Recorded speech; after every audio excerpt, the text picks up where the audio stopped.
Hey everybody, it's Erik Torenberg, co-founder, partner of Village Global, a network-driven venture firm. And this is Venture Stories, a podcast covering topics relating to tech and business with world-leading experts.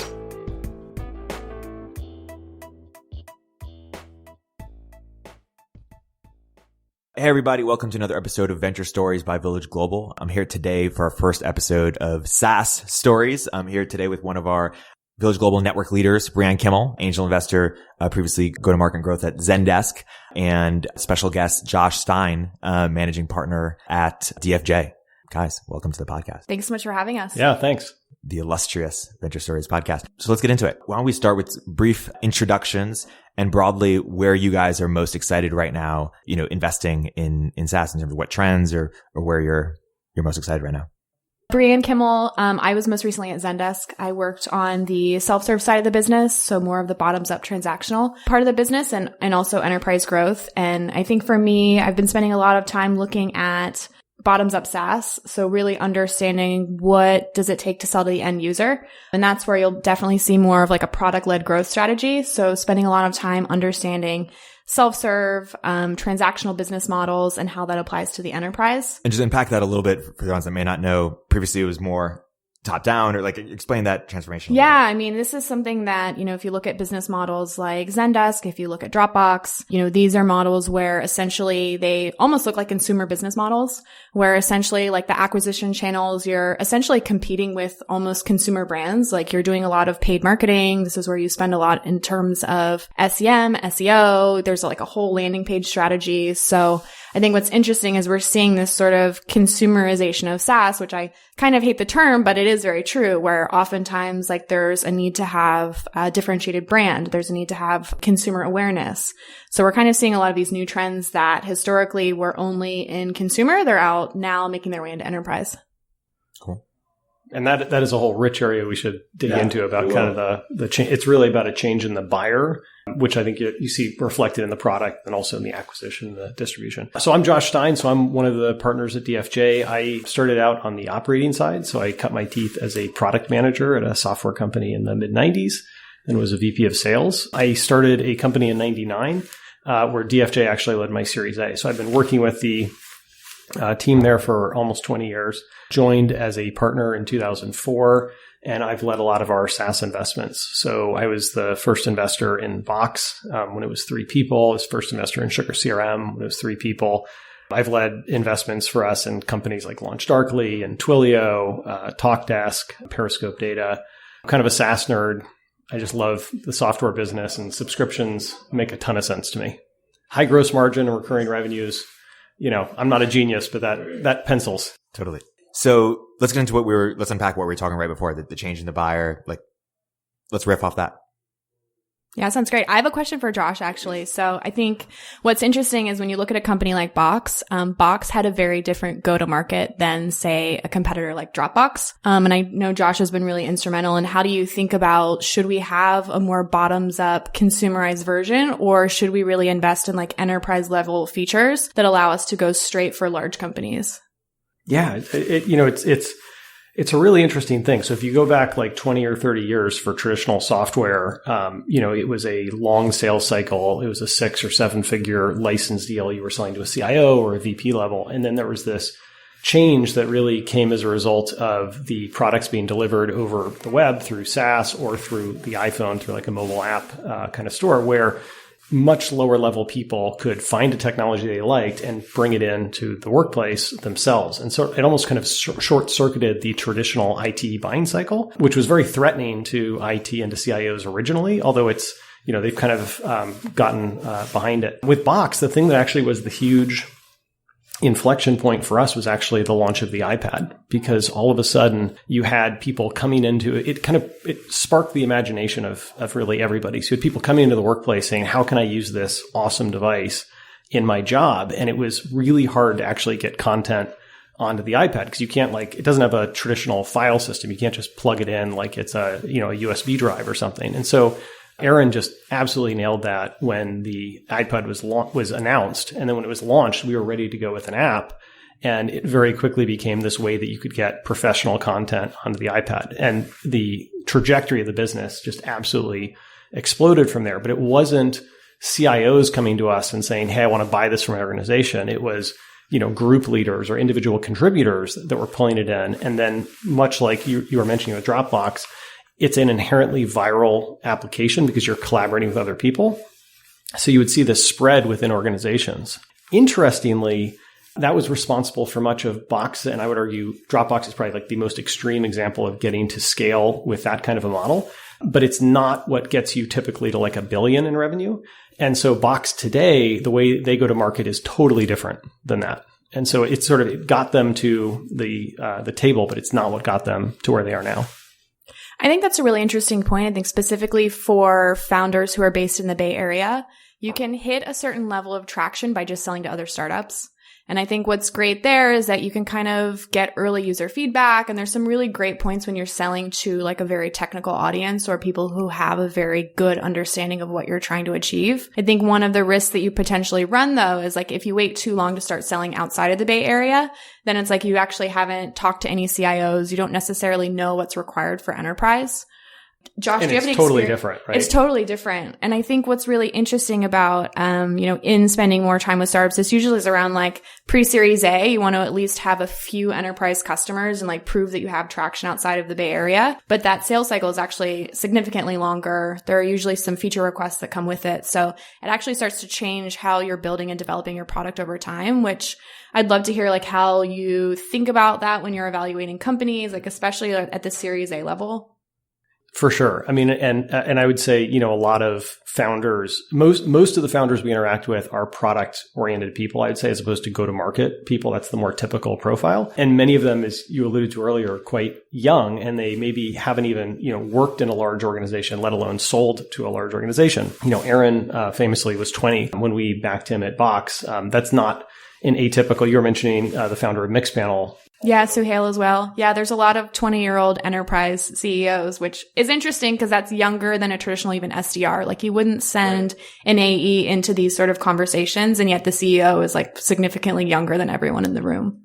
And so there's like this, shift in the mentality of I think a lot of the companies start with some user-driven, product-driven insight about, hey, there should be a better way to accomplish this task or this thing I'm trying to solve for. But then it's almost like a filter for companies, whether they can scale to that next level is, can they transition to dealing with what the enterprise needs? So for example, enterprises care a lot about security. Enterprises care a lot about manageability. So being able to, if you're selling to a General Electric or a Ford Motor Company, they might have 1,000 employees leaving and departing every day. And how you think about managing those permissions, if they have to manually do that within your application, that's a complete non-starter. They're going to have, Active Directory or Okta or whatever it is that they're integrating with. And you have to fit into that kind of a scheme. I think the unsung heroes in a lot of these companies are the people who partner with the product founders to help take them to that next level. So at Box, that was Jim Herbold to a large degree, who joined Box when we were about $1 million or $2 million in revenue and took us to 200 million, which is like almost unprecedented from a VP of sales tenure. I'm less involved. I wasn't directly involved with Dropbox, but my sense is that Dennis Woodside had a big role there in helping Dropbox make that evolution. But that's something that we see very consistently is the founders that make it are the ones who can bring in that talent and listen to that talent to sort of bolster, the gaps in their own knowledge. I'm really curious. I know one of the things you did at Zendesk was working on the logo and getting that, because, the logo was awesome, right? The Buddha was like kind of cool and cute, but that's not like an enterprisey logo, I would imagine. Was that related at all? Yeah, absolutely. So Zendesk IPO'd with Buddha wearing a headset as the logo, which very controversial. I think even, that was a few years ago. I think even today that would be even more controversial. And a huge part of that is we were actually starting to think about expanding into new markets. So one of our competitors and more recent competitors is Freshdesk. And when you're opening in offices like Southeast Asia and India, like going into these new markets where you have a Buddha wearing a headset is not the most responsible thing to do. So part of that journey at Zendesk is, I joined and, within basically 3 months of me joining, we sent the Buddha on a very long vacation. So we didn't want to say we're killing the Buddha, but we sent him on a long vacation. We basically kind of operationalize certain parts of the business where like once you start selling to the enterprise, they're looking for more of a suite of products. So we went from 1 product to 7 products. That included live chat. It included more robust analytics. Like there were a lot of things baked into that suite where the whole goal was if we want to move up market and start to have more enterprise customers, we need to start looking almost like a Salesforce or like a broader platform where we can meet a lot of those needs that they had. One thing I spend a lot of time with our founders talking about is the thing that gets you from 0 to 1, or let's say even 1 million of ARR to 10 million of ARR is rarely just 10 times what gets, doing that 10x is not what gets you from 10 to 100. It's usually a whole different set of tricks, both in the product, but also in the go-to-market. And, I think that's a counterintuitive thing for founders, particularly when they're having a lot of success. I have never seen more companies in my 15 or 20 years in the business that are, hitting 1 million of ARR and growing 20% month over month, or hitting even like 5 million of ARR and growing at, 10+% month over month. There's a lot of them out there. But I also see a lot of them where I can see the wall that they're heading towards. It might be their acquisition channel is just, there's, some limit to the number of people that are searching on Google for the terms that you're looking for, or there's some limit of people that you're going to be able to hit with the certain type of calling that you're doing. So at some point, you've got to figure out what's that next go-to-market motion that I can add. And the degree of awareness about that is radically different. And so I think one of the things that we can do as, investors and sort of advisors to these founders is I try to actually just introduce them to lots of people who have gone through that journey, because it's one thing hearing it from me or hearing about it on a podcast, but when you sit down with other successful entrepreneurs and they say, yeah, actually, if we hadn't done outbound, we wouldn't have gotten there. And from a market perspective, when do you look at a company and say, hey, I see this wall they're approaching and we can help them fix it, or see this wall and they're approaching and we can't help them fix it. And besides sort of a founder's ability to take your advice and implement it just from a market perspective, how do you make that decision as to whether to go with it or not to? Well, I think we spend a lot of time talking internally at DFJ. I think one of the biggest risks right now as an investor is not that companies fail per se and that they can't even get to break even. It's that I think a lot of companies, unless they make pretty pivotal moves, are going to get stuck at 10 or 20 or 50 million of revenues. And part of the challenge for, I think, both founders and investors alike is that 10 or 15 years ago, there was a market for those companies where you could get acquired or you could even go public at 50 million in revenue. The bar to go public is much higher today. Acquisitions at that level really aren't happening that much. I mean, and when they are, they tend to be more product-led acquisitions where it's more about acquiring a team and a technology, not necessarily the revenue. The problem is that the larger software companies are so big that to move the needle for them, even a $50 or $100 million revenue barely does it. If you talk to Salesforce or Workday or some of the larger companies, they're looking for businesses that can be $1 billion in revenue in, call it, 3 or 4 years. I mean, that's sort of the metric that they're looking for. And that's a really hard metric. So if you're selling, for example, a solution to a vertical market like restaurants, right, or insurance agents, you have to be very careful that you have a big enough TAM that you can expand to beyond that. One of the things that I really resonated with Box or with Sugar CRM, or I would say Yammer or TalkDesk, is that they are very broad solutions. So, I'll take TalkDesk as an example. We sell a cloud-based call center solution. So it's built on Twilio, which is kind of fun because that's another company we're involved with. But, lots of companies have call centers across all kinds of industries. And so you're not just limited. Now, if TalkDesk was more specific to only doing call centers, let's say for the travel industry, I think that would be much tougher to scale, right? And so I think you have to make sure that you're going after a broad enough opportunity, even if it's not what you're doing initially, that you have that kind of vision for where you're going to possibly be able to go. What's interesting with TalkDesk too, I know you have a 2-person board. Oh, yeah. Tiago, I know quite well. That's atypical, but yeah. That is very atypical. It's a very atypical company. So TalkDesk actually started as a Twilio hackathon project. And I think what's interesting is that, I would say their go-to-market is primarily enterprise. Today, yes. Today. Did they start out with more of a bottoms-up, like self-serve business? 100%. So interestingly, as an analog to what you did with the Zendesk brand, TalkDesk's original tagline was a call center in 5 minutes, which is awesome. And in fact, they can give you a call center up and running and maybe it's not 5 minutes, but it's really close to that. But that's not an enterprise pitch at all. In fact, I would argue that that's like a potentially a liability and so, Tiago, I think, really got ahead of that and rebranded the company, to compete much more against the legacy incumbents. And he has a fabulous story to go do that. So the business of Talkdesk today versus where it started out is absolutely totally different. But I think a lot of the same characteristics carry through. So for example, I think both with Box and Talkdesk, one thing that you see is the legacy competitors, like for Box, it would be like, say, a Documentum.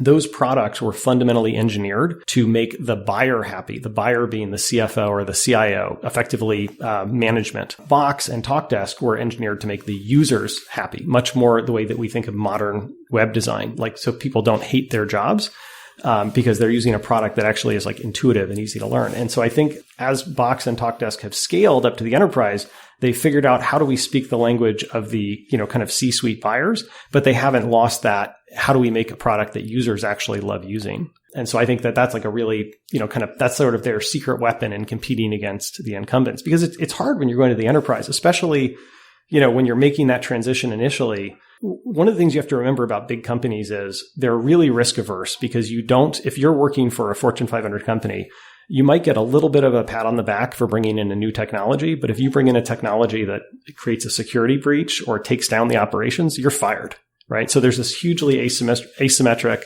risk reward. And so you've got to really make it easy for people to say, I want to take this leap. It's got to be either a lot easier to use, offer them new capability that they couldn't otherwise have, a lot cheaper, or some combination of all three. I'm curious if you could talk a little bit about, Josh, how your job is different than it was maybe a few years ago in terms of maybe the different types of companies you're seeing, looking for, investing in, maybe how the stage has evolved. Just how has your job changed? I think it's a really wonderful time to be an entrepreneur. Truly. I mean, so when I started my company back in 99, just getting live with a customer cost us $5, $6, $7 million. I mean, we spent $2 or $3 million on infrastructure. We were buying Sun servers and Cisco routers and Oracle databases and all that stuff. And, now you have AWS, you have Twilio. The friction is so low. And on the go-to-market side, the reason we're seeing so many companies getting to $1 million of ARR, often on like $1 million of capital invested or less, is because the infrastructure is cheap and the distribution has gotten so cheap. One of my really old friends is Naval Ravikant. We used to kick around startup ideas. And 15, 20 years ago, he would run ad campaigns for non-existent products just to see what the response rate was, like with Google AdWords, which a lot of people do that now, but I just think it's so brilliant to be able to do that. When I was starting my company in 99, you really had to kind of build the product based on like customer interviews and sort of hope that that you kind of got it right and they would buy it. And if you didn't, the iteration cycle was much longer. So just the frictions for entrepreneurs are so much lower. Now, the flip side of that is there's also a lot more competition, right? And I think there's also probably more things competing for buyers' attention than ever before. So just breaking through the noise is very, very hard. I spend a lot of time talking to founders about, how do you position yourself so you can have that kind of breakout effect. So like there was a moment probably 3 years ago when Slack, I would argue, kind of hit that point where you could sort of tell people are like, oh, I've heard about that Slack thing. I think I want to try it, right? Like they were actively wanting to try it because they sort of had heard about it. And that kind of pull is so rare. But when it happens is when you see companies just dramatically accelerate. And so we spend a lot of time working with companies like, how are you going to like break through that kind of noise? Because there's so many things competing for the attention of the buyer. It's interesting too, because I feel like in the Bay Area, we hear a lot about Slack, but if you leave the Bay Area, you hear a lot about Microsoft Teams. And I think when you go into the enterprise, like the Microsoft lock-in is a real thing. You might not have it here because I think oftentimes, like especially startups, mid-market companies, we're able to kind of choose our own tools and that's fine. But once you go to the Fortune 500, Fortune 100s of the world, like there still is such a thing as having like true relationship with Microsoft. You can only use Microsoft related products. And that's something that's been really hard for the Slack enterprise team. Do you have thoughts on like lock-in and like, is that something that you encourage your companies to start to kind of build and like aim towards? Well, first of all, I couldn't agree with you more about the Valley kind of echo chamber versus the broader world. And I think, Microsoft is a company that is not as much part of the conversation here in the Valley often, but from a corporate enterprise global 2000 standpoint is incredibly dominant. The Microsoft sales force and the teams that they have covering those accounts is a formidable opponent. And I would also, I feel pretty comfortable saying that Microsoft shockingly is not playing fair and is bundling their products in a way that I would imagine might get them in trouble in the next 5 or 6 years, where a product like Teams is effectively free as part of, Office 365. Free and from a vendor that they know they can trust, and with salespeople who have been working with them for 10 or 15 years, that's a tough thing to compete against. Going back to like you really need to make it, you need to give them a compelling reason to take that risk on you, because if I was an IT buyer, that is the safe choice, is to go with Microsoft Teams, even if it's not, what my users maybe would prefer.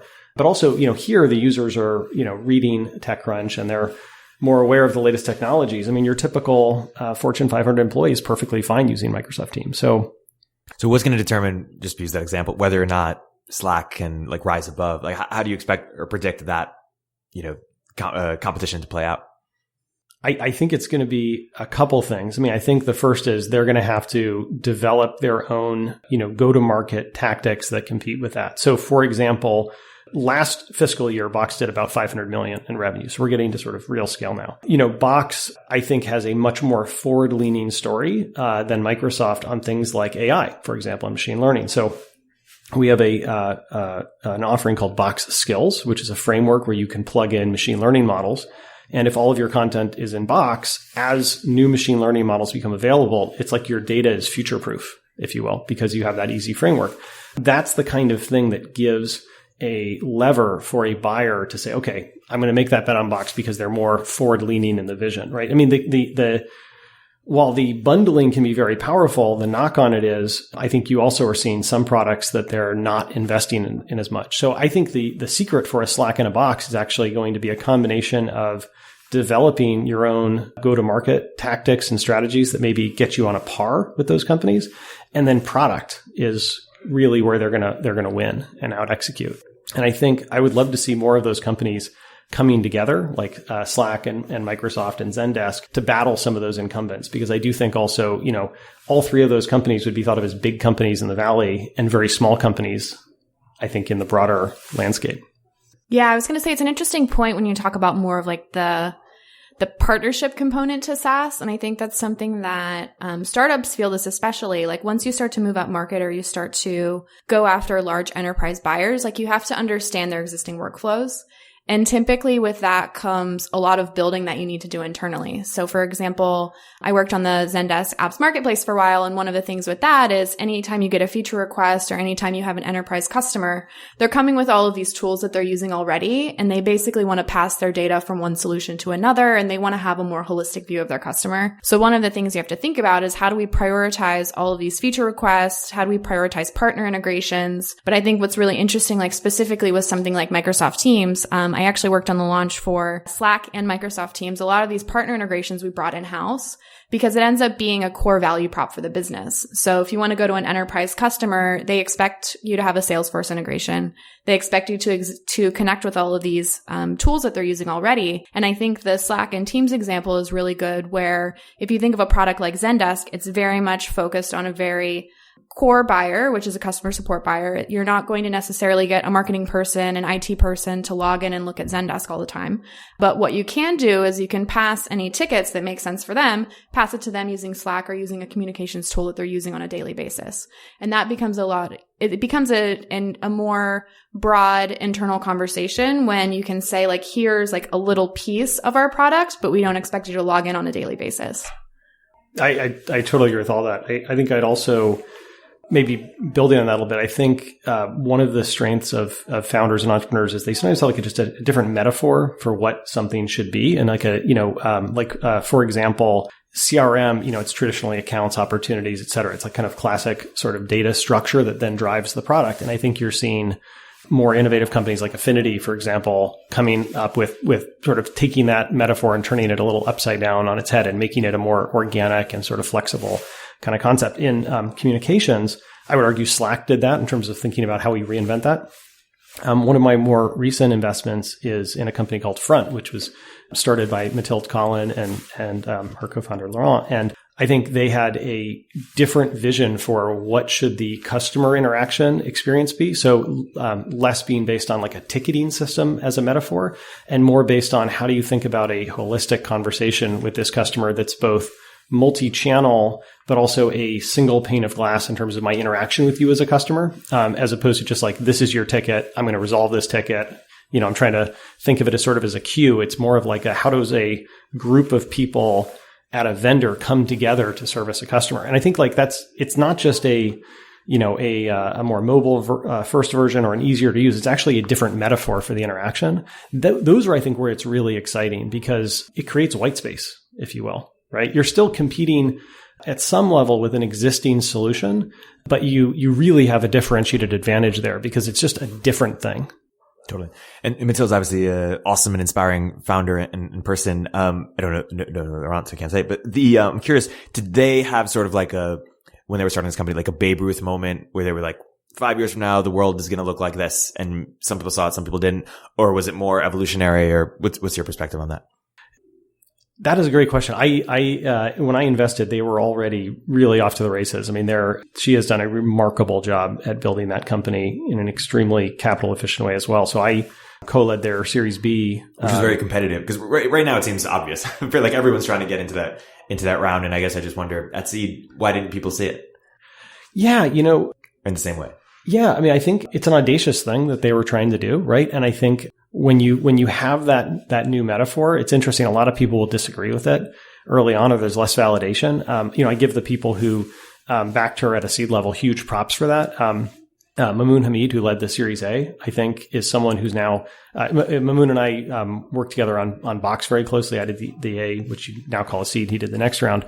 He did both Slack and Front. I mean, I'd say that's a remarkable track record of spotting these sort of new metaphors and remarkable founders early. But I don't know the details as much with her. And that I can tell you that, one of the things that we look for in maybe a little more growth sort of investment where we're kind of looking for the momentum is sort of, the dog is eating the dog food. And with the case of Front, it was just absolutely clear that they were. How do you think about Front, obviously, originally a French company, moved here. How do you think about building and investing in companies outside of Silicon Valley? Just how people approach it, how they should approach it. What are your thoughts there? It's become very fashionable to sort of say Silicon Valley is not the place anymore. And I have my Silicon Valley tattoo, I guess. Maybe it's because I grew up here, but I still think it's the best place to build companies. I mean, we're all familiar with the challenges. Talent is very expensive.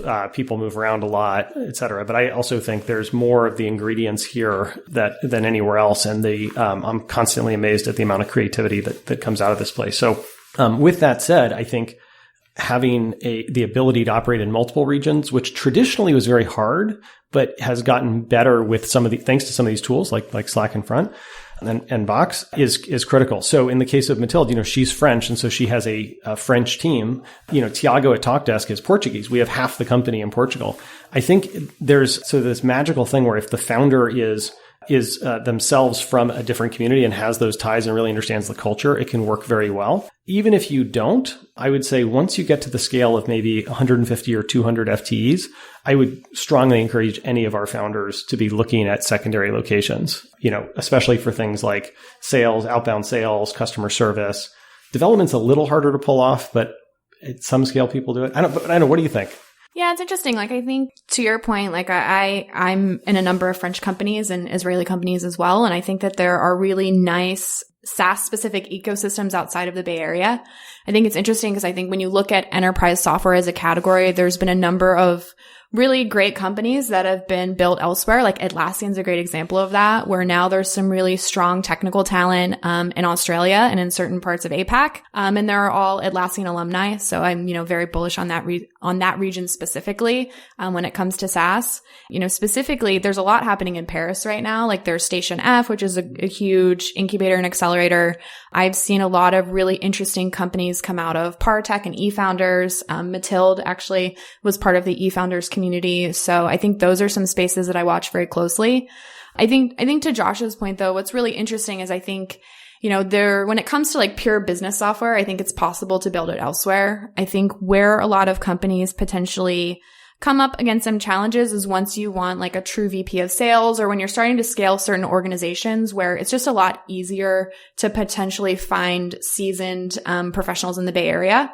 And I think it depends on how technical your product is as well. Like I think if, AI is going to be a core function of your business, then by default, you'll find some really great AI engineers in, Silicon Valley, or if there's a hardware component, like I think one of the interesting things that I'm seeing a lot specifically with the like large frontier tech enterprise companies where it's like autonomous vehicles or drones or some of the like next gen enterprise, those are companies where you need to raise a lot of capital up front. And if you need to raise a lot of capital up front, like this is the best place to do it. Oh, by far, right? I mean, the amount of capital here, I think, dwarfs any of the other markets. It's like it's a power law kind of a thing. I think the other thing that is a benefit of having a presence for companies a little bit sooner outside of here is, you alluded to this earlier, it can be an echo chamber here. We one of the things we screen for is, some of the companies that are seeing a lot of growth are primarily selling to other startups in the Bay Area, which I would argue is ultimately probably an atypical customer and one that could also be very market dependent in if we have some sort of a downturn. And so, I think making sure that your product also plays in sort of other regions is a very good thing. And I would encourage, I think not many founders are so busy, they don't take the time to travel enough to, other parts of the country and really understand what their customers are thinking. I'll give you an example of someone who I think just crushes it on this. Edith Harbaugh at LaunchDarkly is an amazing CEO that I've been lucky enough to back. She is on a plane constantly flying, talking to customers, giving the pitch in different regions. And I think it's made her much more, facile and intuitive about the needs of customers across a broader segment, not just the needs of other startups, if if that makes sense. And she's selling software that effectively makes companies more agile in how they develop and deploy software. So that's sort of a natural thing to sell to other companies here. But I think to be, going back to the point of to be a really big company, $1 billion revenue company, you can't just sell to software companies and startups in Silicon Valley. This is sort of a criticism of some of the companies that come out of incubators, is that some of that early traction is it's very heavily concentrated within their own, kind of network or incubator. And so making sure that there's nothing wrong with that per se. It's still traction, but making sure that, the message plays more broadly, if you will. And because how do you sort of break up the world? If you like put, SaaS obviously big enterprise software, big topic. If you think about, explaining to your partners or other folk, like the subdomains and within you can pick companies, like how do you break up the world a little bit? If you were like to market map, like where companies fit in that you take a look at. So, we do the kind of the typical sort of market mapping between, obviously there's like, application, high level buckets, like, there's applications, there's infrastructure. Those are relatively different. Within applications, you have different sectors, some of which we think of as being much more, let's say, heavily mined at this point. So I'll pick on one, MarTech. I think, marketing tech is one there's just so many companies going after such narrower slices. I'm sure you can build a company there, but it's just harder, I think. I think one of the things that impressed me the most when we saw Tiago was that he had found, I think, effectively one of the last major horizontal white spaces where there just hadn't been a lot of innovation, even though that's a very large category of application software. I think, on the infrastructure side, we try to listen to people who frankly know more about it than we do. So, giving a plug for someone who I really respect, Jesse Robbins, who is the founder of Chef, is, just an incredibly well thought of person in the DevOps space. And so, Jesse will sometimes pull me aside and say, hey, you really need to be paying attention to what's going on here. And I've just learned to listen to him. So like LaunchDarkly, for example, hit my radar when Jesse was like, first of all, Edith's amazing, but also feature flagging's like kind of be a thing.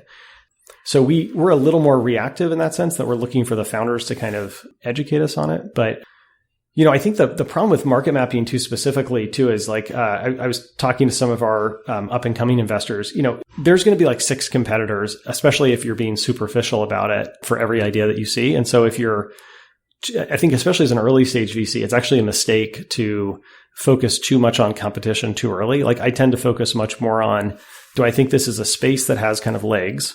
And do I really like the person? And I tend to focus very heavily on the founder or the 2 or 3 founders that are involved.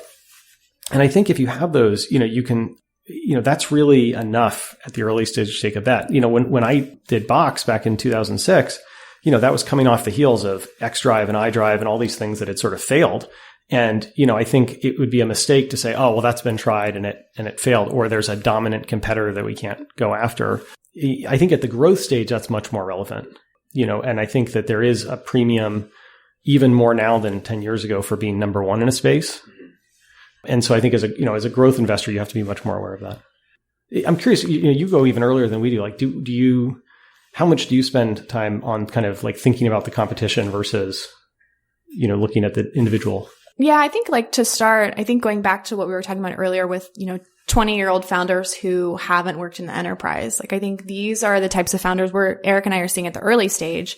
And oftentimes, like the way that they are thinking about their product, they're actually not putting themselves in a very specific category or bucket. So I think like if you look at Front as an example, like maybe if you had been an investor around the block for a while, you would put it as a subcategory under a Zendesk or a traditional customer support software. But if you talk to a founder like Mathilde, like her vision is going to be very different. And actually the features and the way that she's thinking about the product is actually going to be much different than say these existing like tools that people are using already. So I think oftentimes it is really understanding like what is that founder's vision. And I probably spend a lot of time on customer development and really understanding like who is the buyer and like what are they what's their current solution and what is like that next iteration or that next phase of growth for them as an end user. Because I think what's interesting about enterprise is it's a little bit different from consumer because essentially you likely already have these existing workflows that you're using on a daily basis. So I think to disrupt those workflows or to actually get you to try something new, like there's either going to be a slight iteration in something that's either cheaper, easier to use, like there's a few data points that you can really filter for, or it's going to be something completely disruptive that you didn't really know that you needed. So it's really spending time with the founder and kind of understanding what's their vision and like how well do they know that buyer. And to that end, most of my enterprise companies I've invested in have also had young founders scale, like 20 years old, VoiceOps, 25, Lattice, I think it was like 26, 27 when Jack started it. What we haven't talked about is sort of vertical applicate, like pharma or healthcare or real estate or fintech. Have you guys made those types of investments, or how do you view those?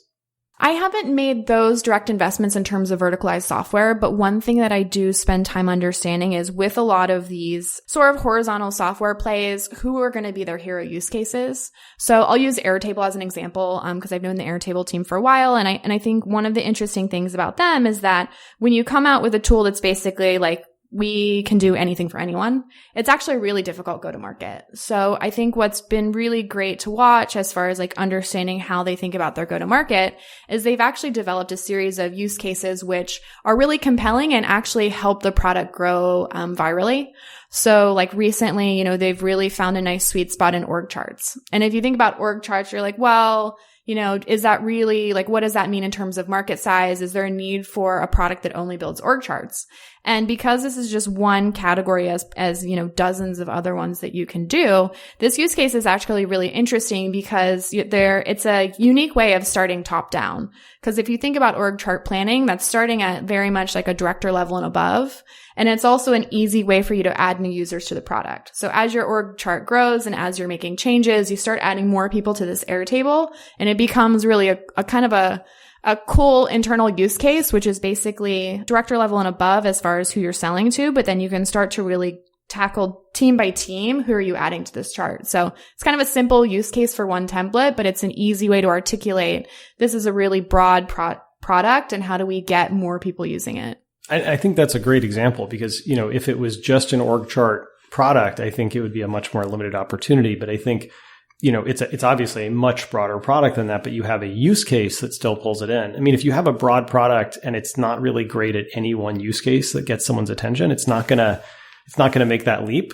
I think a lot of the use cases for Box early on were actually relatively simple, like people wanting to replace an FTP server. But then as they start using the product, they realize, oh, it can do this and oh, it can do this. And so it gives you that kind of initial hook. And, if org charts is the kind of thing that particularly can be, let's say, articulated easily by a rep doing a call or following up on a lead, that makes it, I think, extra valuable.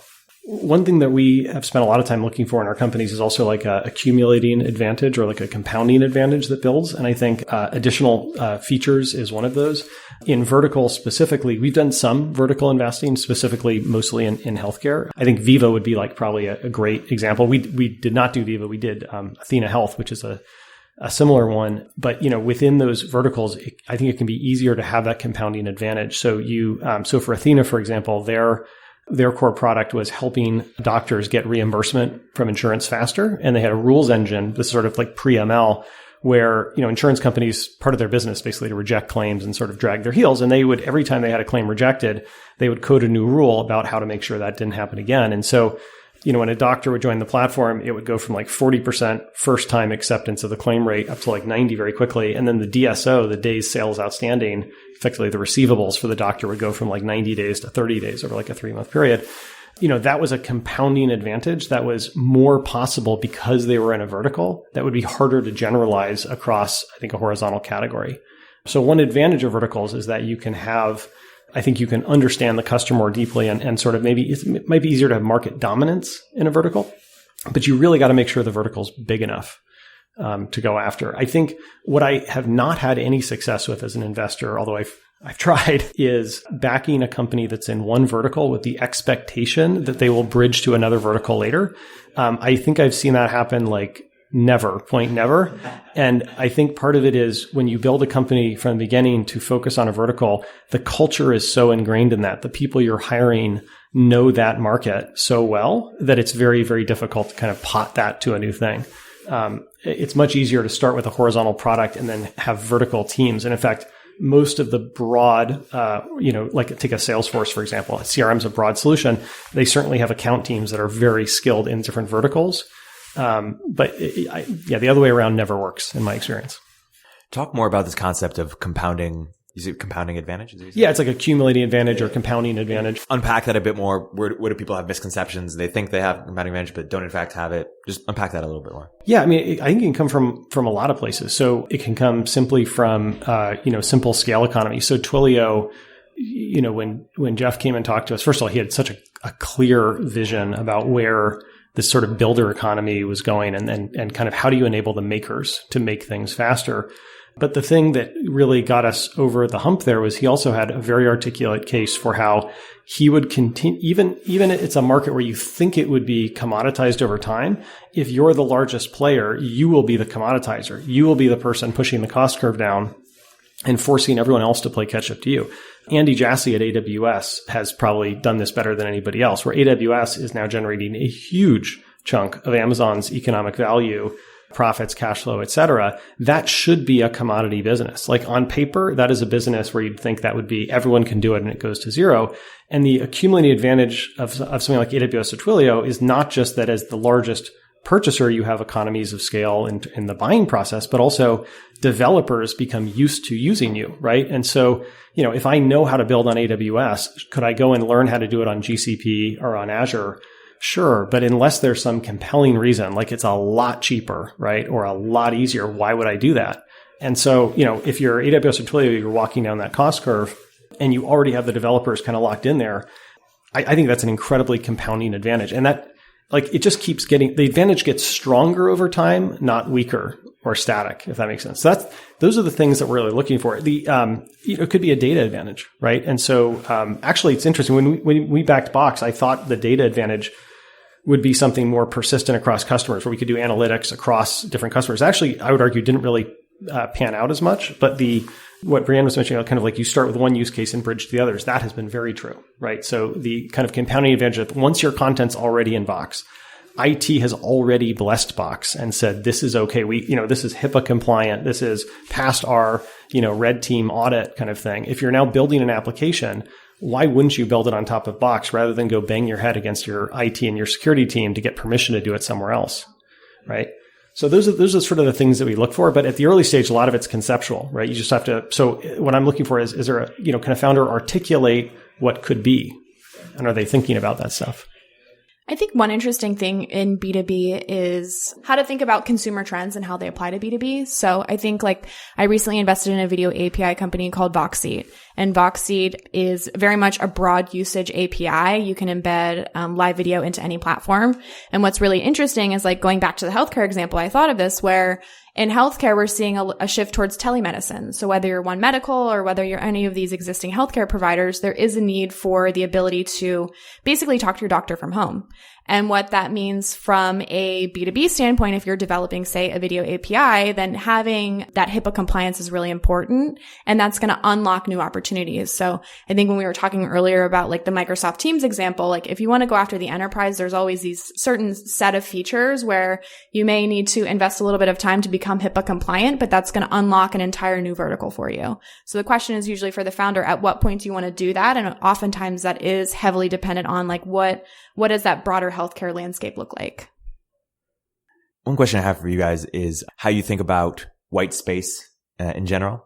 And there are a couple ways to ask this. So one is if you were starting a company today in the enterprise space and you weren't limited to your skill sets as strong as they may be, had any skill set you wanted, where would you say, oh, here's a really good opportunity. I just want to see a really talented entrepreneur take this opportunity. Yeah. Another is when really talented entrepreneurs come to you and say, hey, what should I work on? And where do you tend to, I know some of it is reactive. You want them to educate you, but where are some opportunities you notice? Brianne, do you want to start? Yeah, sure. I've been thinking about a few things. I've been really thinking a lot about front end web development. So I'm noticing a shift where there are a number of companies trying to tackle basically how do we empower marketers, product managers, e-commerce managers? How do we give them the ability to actually change front end features? Because what's interesting right now is there is a shift towards, companies just want to build faster. And I think one of the concerns is over time, once you have a large, complicated engineering org, then, engineers want to work on tough problems. There are certain changes to your website that will typically get deprioritized if they're more marketing in nature or it's a random request from the sales team. So I have been looking in that space are there ways for us to make front-end development a lot easier? Are there ways to templatize certain features that have historically just been something that get deprioritized? And I think that's something that's kind of interesting because I think a lot of times in the Bay Area, we're we want to build everything ourselves. But in spending time with engineers, you'll start to figure out that there are certain complicated problems that people want to work on. And there are other things where you're I don't really want to touch SSO, single sign-on, or certain things like that where they're potentially just kind of low-end features and ones that are not as fun to build.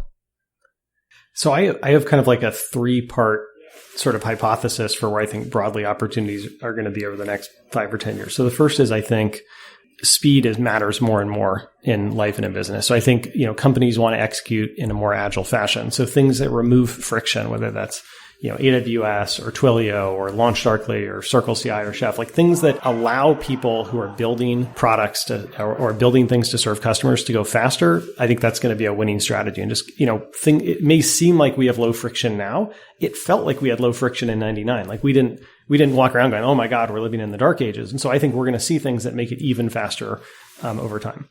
I think we're going to live in a world and businesses are going to operate in a world that is increasingly driven by data and by people who understand data at massive scale. And so, we have a lot of bets around this kind of hypothesis that data science is going to be a thing. And I think anything that relates to how companies can store data, process data, ingest it, enable people to do with data is going to be, I'd be spending a lot of time there. And then I think the third step of that is I actually think algorithms working on data is going to be even bigger than people working with data. And, it's almost like trade at this point to be machine learning and AI is going to be a big thing, but it really, really is. I think it may be underhyped, especially outside the Valley, not overhyped, or maybe misunderstood as being, kind of more like the Skynet kind of, her sort of general AI versus maybe just algorithms and models that are helping us make better kind of predictive decisions or being more proactive as opposed to reactive with data. But I think, I have a 13-year-old and an 11-year-old, and I plan to encourage them to study that aspect of computer science because I think that's the way the world's going to run. And I think we're going to see, huge positive changes in the world where we effectively liberate people from really sort of, tasks that have a lot of kind of drudgery to them. And I think, it's going to be a huge net positive for society. So I also find it very meaningful, not just, and then I think it's going to be financially successful, but I actually think it's going to be one of the things that takes us as a world and as a society to the next level is harnessing data and machines effectively to make our lives better. We've put in a number of bets in autonomous driving, which you mentioned earlier. I think that's going to be a huge productivity enhancer and quality of life enhancer for people. Just getting that commute time back. I think it's going to make our cities more livable. I think you're going to avoid, huge numbers of accidents and deaths that happen. So not to get too far out there, but I would say to people, focus on things that let people go faster, focus on things around data, and focus on things that have ML and AI attached to them. Where within the stack of autonomous vehicles have you invested? So we went sort of full nutty and went for the full stack approach. We were one of the early investors in Tesla, which obviously is a leader in the space. And we've looked at just about everything. But the big bet that we've made is a company called Zoox, which is full stack, which means, soup to nuts. So they are doing everything from the body of the car all the way up through the software stack. And then even the consumer facing service that runs on top of that, rather than partnering with like an Uber or a Lyft, they're actually building that whole service as well. So it's an incredibly audacious undertaking. It probably has the highest concentration of IQ of any of our companies that I've seen. And I think they're going to do amazing stuff with it. But that, in that specific case, in the frontier tech space, which is, I do less personally, but DFJ does a lot of, we've done better backing entrepreneurs that are going for kind of the full stack, change it all approach rather than incremental approaches. We've been lucky enough to back Elon and his last 3 companies. And, I would say very much with Tesla, but really much with SpaceX, that was kind of the guiding principle, which is I'm going to reinvent the entire thing, not just, retrofit a rocket, right? I'm going to sort of rethink the entire design. And I think he brought a lot of the principles of software engineering in terms of reusability and modularity and stuff into it. I think it's really interesting to think about opportunities if you're more of a business-minded founder as well, or if you are like a VP of sales or someone that's really strong in business development. Because I think what's interesting about a lot of these frontier tech spaces is like autonomous vehicles, for example, vertical takeoff and landing, looking at even AI and machine learning. I think historically these have been very much academic projects, and they've come out of DARPA. They've been MIT projects. They've always been like very much part of a university. And I think over the past few years, we're starting to see like there are actually real world applications. Like I talk to a lot of founders who are working in autonomous trucking or autonomous vehicles, and they're actually looking for more support on the business side of things. Like, how do we actually package this up? Like, how do we think about applying like consumer research and actually taking this to market? I think a good example of that is a company called Voyage. And Voyage is basically tackling autonomous driving, starting with retirement communities. So looking at the villages in Florida, which is basically this, the largest population of retirees in America. And how do you introduce something like autonomous vehicles to this generation of individuals who are potentially less tech savvy, or in many ways just kind of opposed to the idea of self-driving cars? And that presents a really unique business challenge where it's like we need to build a relationship with these community members. In parallel, we're also working on like some really technical problems over time. And you kind of have these two worlds that are being married up over time. And that's where a business-minded founder or someone who's really strong on the go-to-market can help like bridge the gap between here are the end users who are maybe afraid to get in an autonomous vehicle. And here's this really hyper technical team who is really comfortable doing the research, but this is sort of their first time taking something crazy and futuristic to market. Going back to your thoughts on compounding advantage, has there been a time where you invested in a company that you thought had a certain compounding advantage and it turned out that it didn't? Or a company perhaps you haven't invested in, but you thought they might have, or other people thought they might have? Like, when is it deceiving? Yeah, I mean, I have to think about a good example of one. I mean, it often leads to a pivot in the model. So when I invested in Box, it was targeted at consumers. And so we thought that there would be much more around consumers sharing with each other. So for example, I remember talking with Aaron, this is, it was like a 4-person company at the time. Hey, it'll be great because if people are uploading like the same song or the same video, we're only going to have to store it once, right? In our database, that's going to be like space efficient back when you actually cared about like, the cost of storage. That as we pivoted the business to enterprise, that just became sort of irrelevant. I've seen in other companies, where I've been on the wrong side of that, where one of our competitors has found the compounding advantage and then, seen how hard it is to compete with that. Like I would say, if you've been competing with Salesforce over the last 10 or 15 years, it hasn't been a ton of fun because, they've done a really, really good job. One thing with Salesforce now is certainly around here, most people who are in sales have used Salesforce and they're comfortable with it. The fact that people already know your UI is a compounding advantage. So, what a pain to have to, in addition to all the stuff I'm trying to do to grow the business, you want me to learn a new system when there's a perfectly good one right there that we could just buy? That's a compounding advantage. So it's sort of the opposite of the white space question. What are the spaces that if a really talented person who is also your friend came to you and said, I'm building a company in this, this space, or it's this type of product, you would be like, don't do that. or it's going to be really, really hard. So you mentioned marketing tech earlier. What are other spaces and why where you say, it can be done, but it's really hard, overdone, crowded?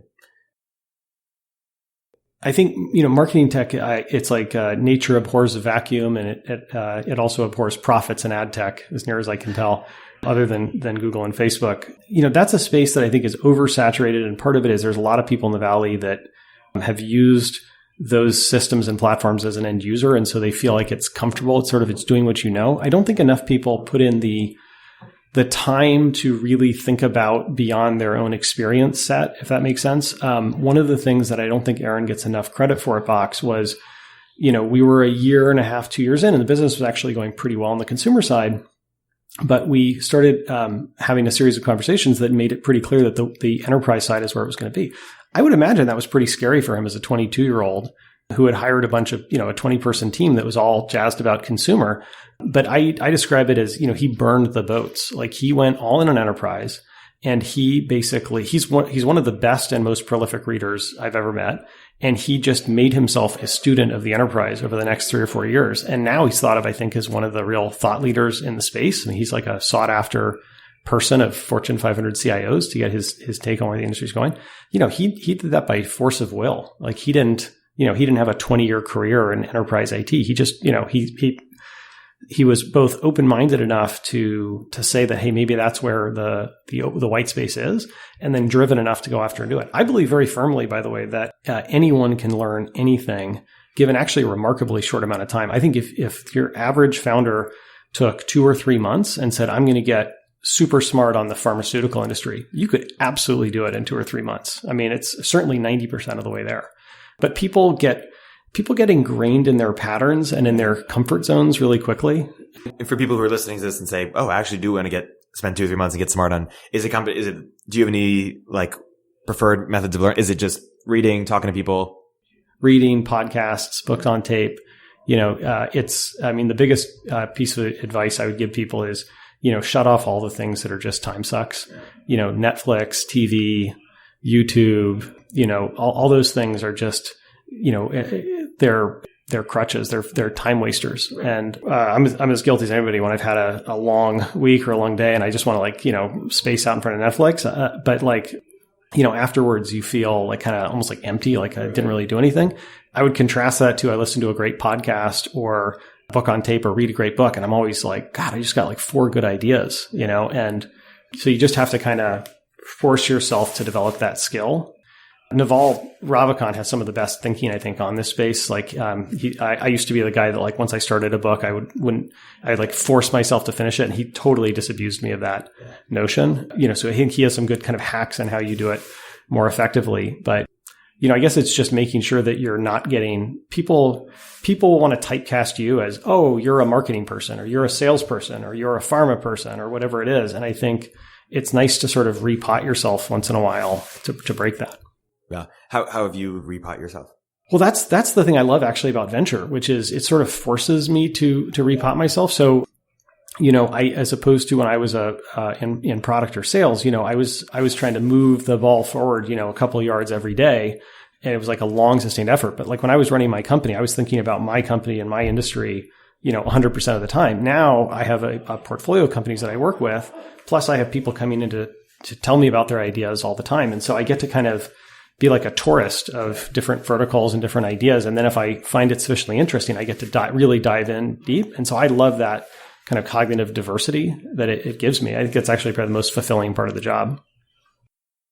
I'm curious, Brianne, perhaps could you describe one of our companies, OmniKey, how you describe it, and then I'd be curious to get Josh's immediate Yeah, of feedback course. on it. So OmniKey is solo founder, second company, very highly technical founder who's currently working on a way to basically personalize not only landing pages, but advertising assets as well.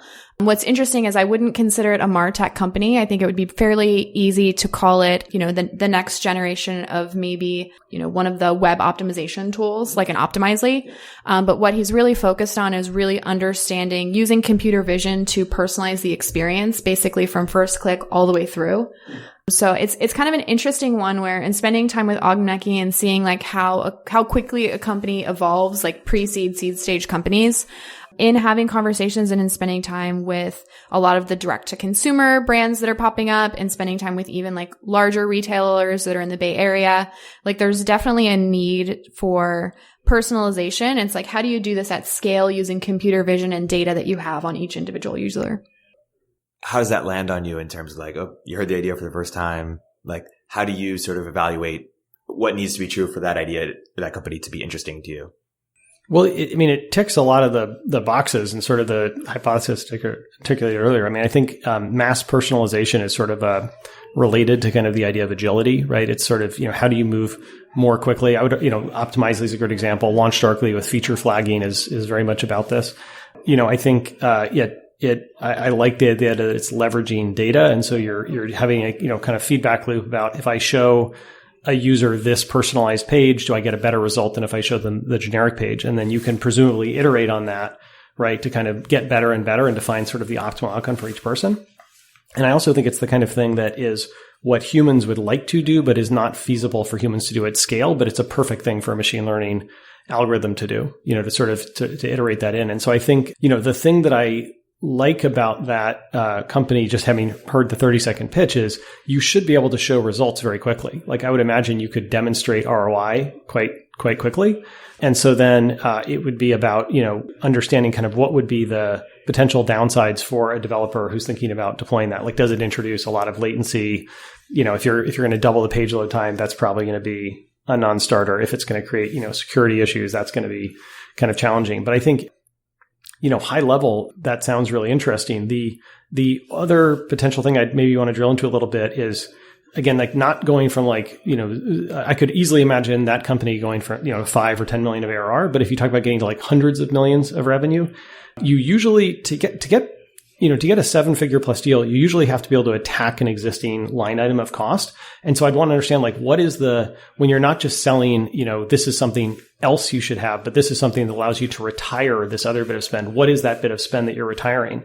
It might be marketing headcount or product headcount, or it might be a top line story of this is going to drive more conversion. So therefore I can spend less on my original CAC because I'm getting the same amount of revenue from us. But like really understanding that story, because I've yet to see a like greenfield $5 million software deal, for example. You have to be able to go attack something. And I think it sounds really interesting.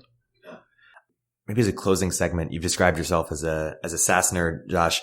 So I want to identify some other SaaS nerds, and then I want to identify where perhaps, if you do have a slight difference of opinion with them on something broad related to SaaS. And you probably agree with a lot of them on different topics. Hopefully they're not listening. Yeah. And Brianne, feel free to jump in if you have anything you want to mention as well. So one is Tomas at Redpoint. Where do you see the world differently than him? Well, I'll pick on him just a little bit. So first of all, he's a very smart guy. I love his focus on data. The amount of output that he generates is incredible. He has a particularly favorite chart that he likes to plot companies on years since founding, which I think is a completely useless and vanity metric. And I've told him so many times. I think it's much more relevant to look at companies like from 1 million to 10 million, 10 million to 50 million, those kinds of metrics. Because there's monkeying around with the founding year a lot in those things, and I think a lot of companies also kind of wander in the wilderness for a little bit as they find their way. And in what context does he use that, or how would he respond? Well, I'll give you an example. Yeah. So like a lot of the marketing on Slack would say Slack was founded in whatever year it was, 2011. That's complete nonsense. Slack was a pivot from Tiny Speck, which was a game company.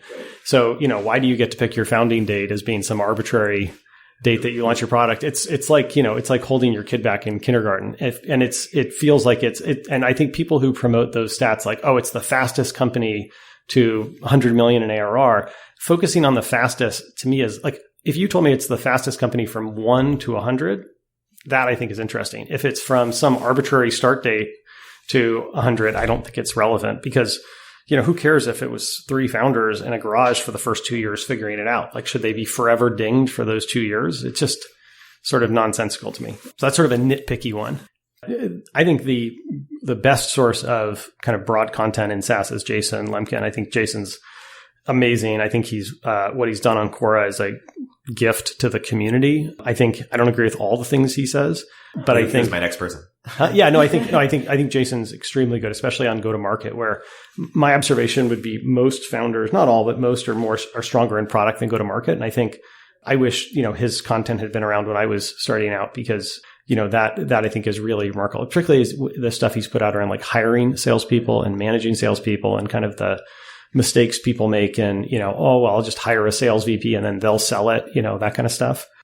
There's, if we have time at the end, there's a whole bunch of like little tactical things that he suggests that I think are right. And that I also have my own set that I try to impart to people. This is the time at the end. Like, I'll give you an example. Like, one thing I'm seeing recently at some of our companies are using things like Chorus and Gong to monitor their voice apps and voice. Sorry, knows what voice apps, and then I'm seeing that at the board level where they're doing analysis on the text in those calls to say this feature is being mentioned on 14% of sales calls and this keyword is being mentioned on 28% of calls, and it's actually driving product roadmap.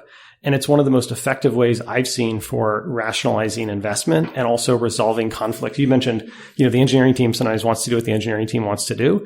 But if you can go to the head of engineering or even just an engineer and say, look, 42% of sales calls are mentioning HIPAA compliance and we don't have it yet.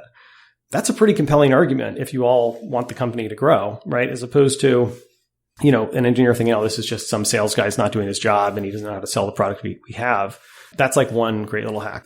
I think more and more of our companies are using analytics internally to solve for, kind of keeping everyone like Insight Squared, for example, it's a portfolio company. So it's a bit of a plug for them, but I think you'd be crazy not to be using that. I mean, it does all the charts that you would ever want to interface, between the different departments, on the go-to-market between marketing and sales.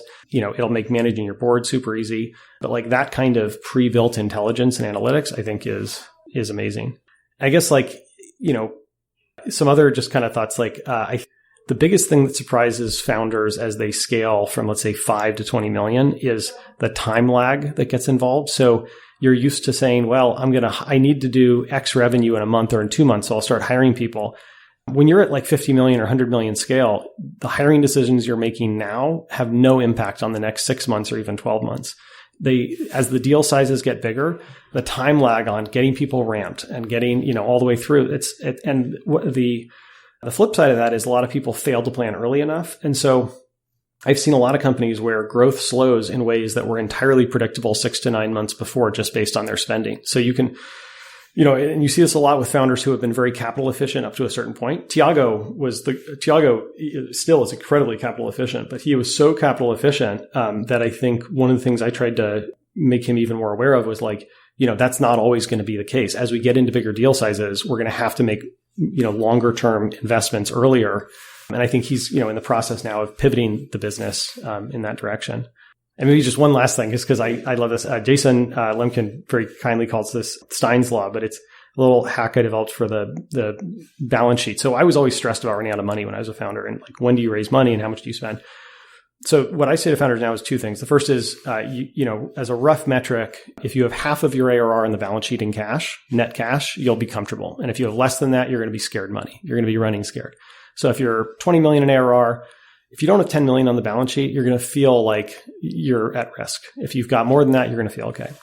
The other thing is, as you start ramping, especially if you're in hypergrowth, when there was a box went 10, 25, 55, 125 in 3 consecutive years, which is insane growth. And we burned, as now everyone knows, a lot of money to get there. One of the things that gave us a lot of confidence was Dylan Smith, who's Aaron's co-founder, and I came up with this thing we call it the ripcord rule. And the ripcord rule was, we always knew that if we simply stopped hiring, so if we just kept expenses where they were, we would converge to cash flow positive on the cash that we had on our balance sheet. And whenever the ripcord rule came into question, we would raise more money or we would stop spending, one or the other. There's 100 things like that. And Jason's got a whole bunch of them on his blog. But this is stuff that it's gold if you're a founder. I mean, I wish I knew this stuff ahead of time. And I think it's one of the great roles that I think investors can do is give some of that context to entrepreneurs who are often doing it for the first time. One thing that's interesting that Josh and I have talked a lot about is founders who also shy away from paid marketing. I actually don't view paid marketing as a bad thing. And I think oftentimes when I see a pitch deck and it's like $0 paid marketing, I kind of almost, it's not a negative signal, but I almost wonder why don't we try testing it? It can be very small incremental tests over time, but I think it's really helpful to understand how capital efficient is this founder and how well do they know their business in terms of will paid marketing actually work for us? And if it does work, how do we do this in a very efficient and safe way? And is this a lever we can start to use over time? Yeah, saying that you've spent nothing on paid marketing is another way of saying I have no idea how paid marketing is going to work for me. And there's not a single company at scale I can think of that doesn't have paid marketing. We have a few minutes. Are there any other things you want to leave founders with who are eager to build companies in the space? One thing I'd say is, I touched on it earlier, but I really believe pretty deeply that the risk has changed where when I was a founder 20 years ago, when companies failed, they just hard failed, because, some people had built a product and it would never get customers because the lag was so long in the feedback cycle. If you can get your company to 5 or 10 million of ARR, assuming you're willing to, cut back and kind of live within your means, you can keep that going for a long time. But that's a trap of its own. I think there are going to be a lot of companies at 5, 10, 50 million of revenue, but they're not really growing that fast. And maybe they're even profitable or cash flow positive. And people are going to have to figure out what do we do with those companies. So, I thought it was very interesting reading Joel's post from Buffer, where, he's sort of embraced that model. He actually bought out his investors. I think we're going to see more of that potentially, although it didn't seem like it was that great an outcome for his investors. So there's a little bit of a disconnect there. We're seeing private equity becoming more aggressive, but private equity is coming in and paying 2, 3, 4 times revenue, maybe 6 times at the outside. That's a huge, try telling a founder doing 20 million in ARR that their business is worth $60 million. I mean, they've probably raised $50 or $60 million. So, it's, there's going to be a lot of companies that I worry get stuck in the middle. And I think my advice to founders would be really be open-eyed about that. And if you think that that's a risk, the temptation is to say, well, we're just going to give it another quarter. We're going to give it another 2 quarters. And if you feel like momentum is starting to slow, I would get much more forward-leaning about how are we going to, think about getting ahead of that issue because, I would think about pursuing, an acquisition, for example, much more aggressively than before the bloom comes off the rose. And is it what separates the companies that have that ceiling versus the companies that don't? Is it mostly market or is it and competitive landscape or is something else and do you kind of have a good idea of what those ceilings are going to be? Or I think market's probably the dominant consideration. Some of it I think is companies that for whatever reason are unable or unwilling to develop that next go-to-market motion. Maybe the product doesn't support it. Maybe they don't just frankly have the patience to do it. I think, Dropbox is the company that I think got to the highest level of scale without enterprise sales. And as reading their S1, it looks like they got to 500 or 600 million, pretty much without a lot of enterprise sales. But if you look at them now at $1 billion, they're very heavily in enterprise sales. And I think Dropbox is really atypical in that sense. I would say that's probably the best I could think of it. It's a highly viral, highly horizontal, very easy to understand product. And most products aren't like that. So I just think it's maybe being I actually think more companies also may if you are comfortable with the idea of running a company that's let's say 20 million in top line and netting 4 million a year, nothing wrong with that, but you have to think about that from how are you going to build your cap table at the beginning? You don't want to go raise from venture investors if that's the case. You want to make sure that your investors are also aligned with you in that. So I just think it's going to be an interesting consequence of it's harder to fail, but it's actually in some ways also harder to succeed. Where can people learn more about you online? I'm at Brianne Kimmel, and then my website is briannekimmel.com. And I'm at DFJ Josh and DFJ.com. Awesome. Thanks so much for coming to the podcast. It's been a great episode. Thanks. Thank you.